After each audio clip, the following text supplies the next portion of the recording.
what's going on in training camp, and Minkah gets paid.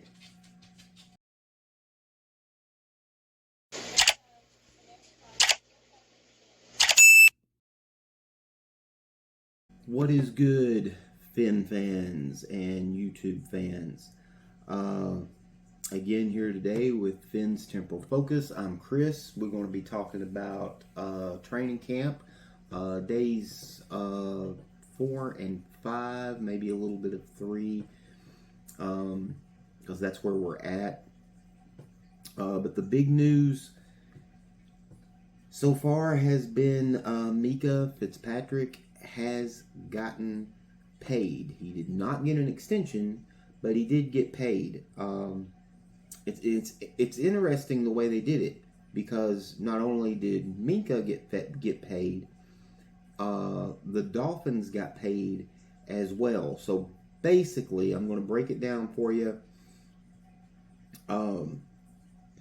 Basically, which at first it's a really good deal. It saves Miami $11 million now in cap space, is where they're going to be at, give or take. I'm not one of those that's, well, it's exactly 11 point da da da da. No, it's $11 million. And so basically what they done, and at first I was like, you got to give Greer credit when it comes to a lot of these contracts. He always puts an out in so they can move on if the player's not living up to that contract. There's been a couple exceptions. But actually, Brandon Shore, I just found out, is the one that actually does the contracts for the Dolphins. So Greer does the signings and all of that, but as far as the contracts, mostly Brandon Shore takes care of the contracts. So hats off to Brandon Shore. I didn't really know much about him, but killing it with a lot of these contracts. And this one, they actually gave Minkah an extra $2 million. Is basically what he got, but they gave him $16 million in a signing bonus, and that's the reason that it basically since they turned it into a signing bonus, that knocked his contract down. So Miami actually gets an extra like 8 or 9 million off the books, but at any rate, so they're sitting at $11 million in cap space. So helps them out, and of course, the first thing they went and done was signed Mike Hilton, cornerback, which we needed. We've had some injuries. Cater Kohu went down. Of course, I'll have to look at my notes. I can't remember. Artie Burns tore his ACL. He's done for the year. So with that being said, they were still looking for depth, but they ended up getting a guy, Mike Hilton, who has played, I believe which they also got the guy from the Jets last year. What was his name?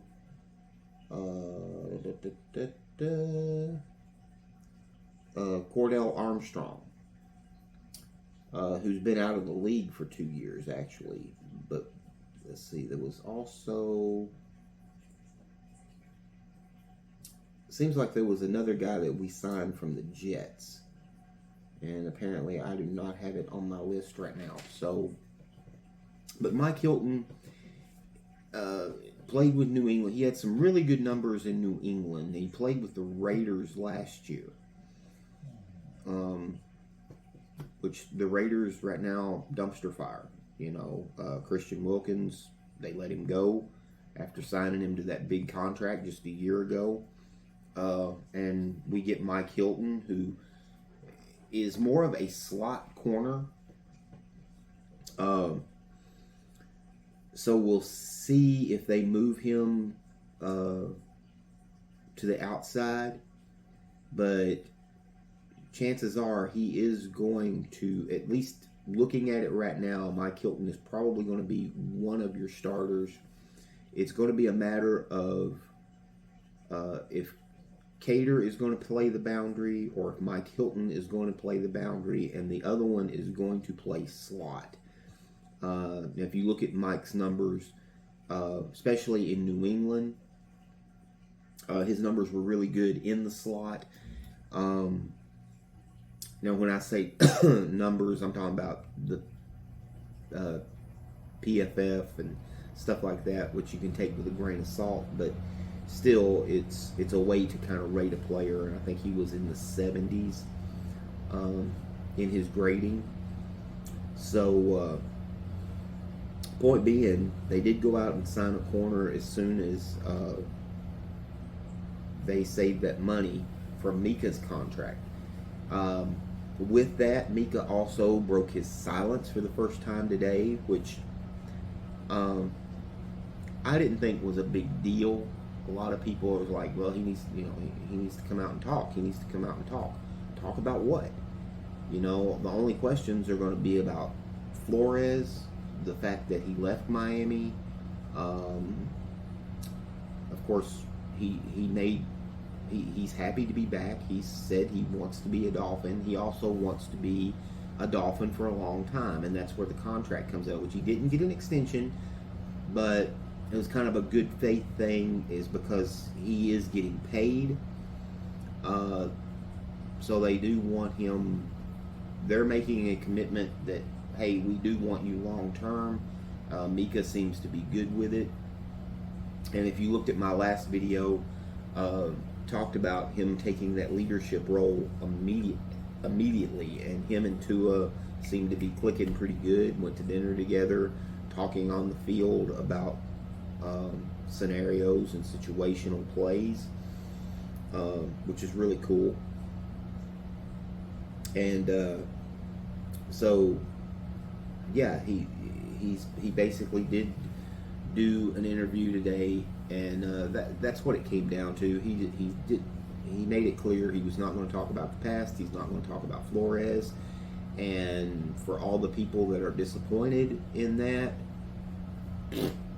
whatever, because it's water under the bridge. It does not matter.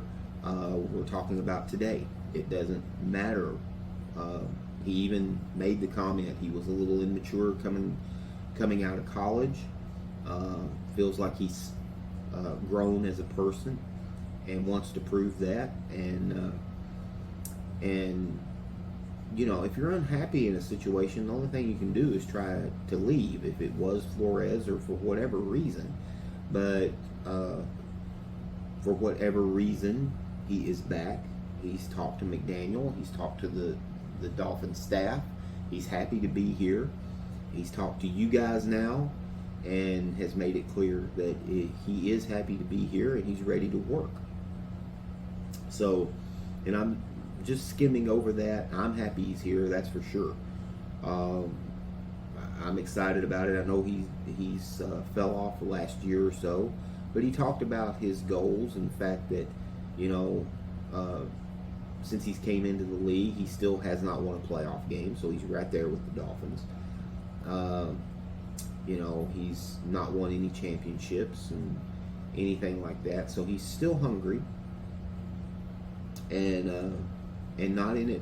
Doesn't seem like he's really just in it for the money. He does. He wants to win, and I think he's going to have a good year if he stays healthy. Just because of Weaver and our defense, I think he could have a really good year. Little tidbits of camp, and I don't talk about camp in a great deal. Just kind of a sum up of what's going on. And Quinn Ewers, it seems like he has really stepped up his game in the last couple of practices. He has looked great. Now, they did talk about the the fact that he had some issues with the snap. They don't know if it was him or the center. Now, it wasn't Brewer that was he was having trouble with. It was a rookie, and I did not write his name down, but it was a center that we signed. I want to say he was unrestricted, or he was a rookie free agent, but I could be wrong. Maybe he's been around a couple of years. But either way, so had some trouble with the false starts. And the good news about that, this is going to be the second time, and I don't know if I mentioned it in my last video, but they do seem to be holding people accountable. So we'll see how that goes, and I'll get to that after the practice talk, because Ewers, like I said, really good practice going from what they've said. The last part of practice, I think he threw 3 straight touchdowns. It's interesting, and you can go online and check out the videos. I'm not set up where I can show you videos, but you can go online and check out the videos. And there's one in particular, yours, is in the huddle, and they're getting set up. And who is there talking him through it? Tua Tagovailoa. And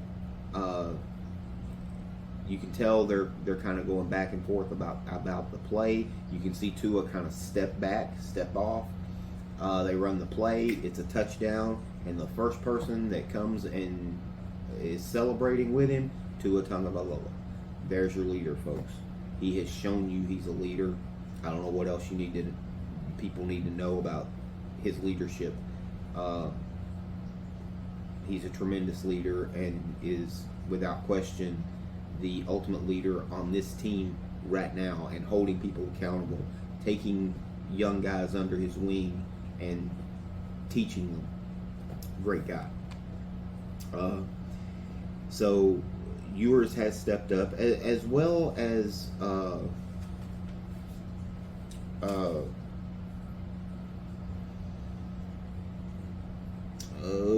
mercy, I went completely blank.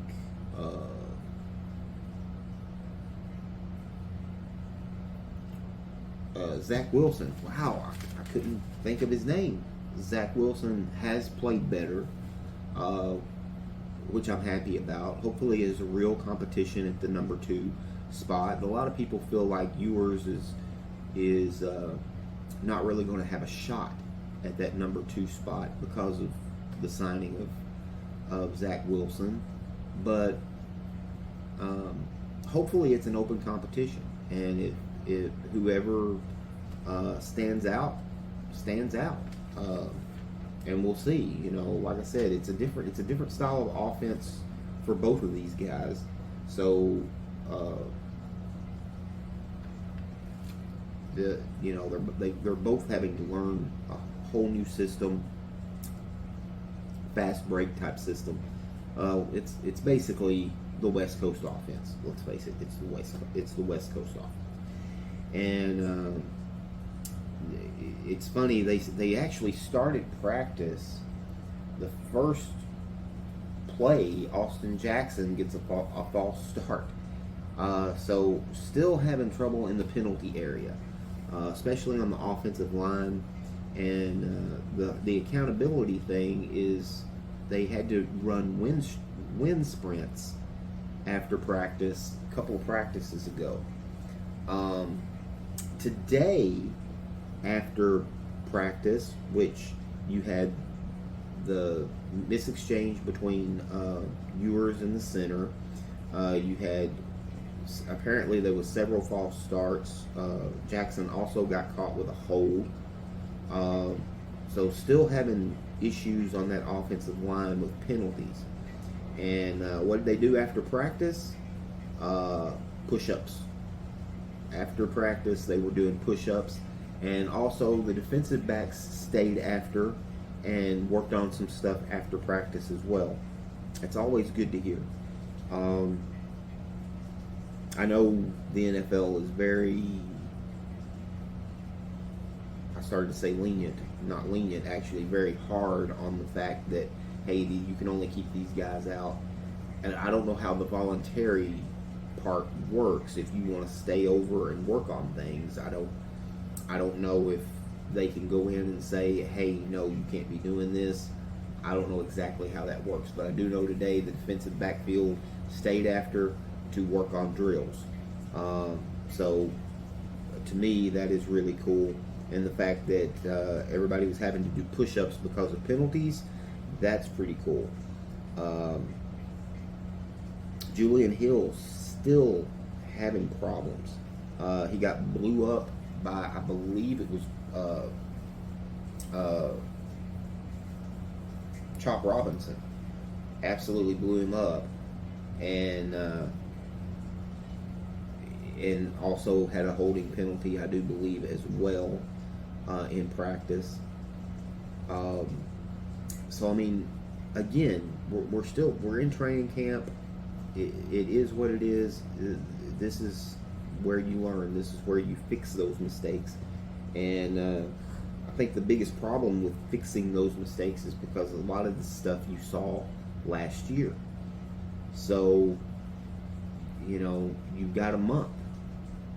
I mean, the first preseason game is just a couple of weeks away. Tomorrow, and maybe I'll do a video. I don't know. It gets a little more exciting tomorrow because tomorrow they put on the pads and you get to see things a little bit more, what's going on. Chop Robinson having a really good camp. I do know that. They did have a video come out, and that was interesting. I had made the comment that maybe they would have some plays where you would have Chop, and I went, man, why can't I think of anybody's name today? But Chop, Chubb, and Jalen Phillips in the same, rushing at the same time. And they did, if you go on the internet, there was a couple of pictures taken where all three of those guys are on the field together. I think that's a good idea. I really think that's a great idea to have some plays in there where you can get all three of those guys on the field together, rushing the quarterback.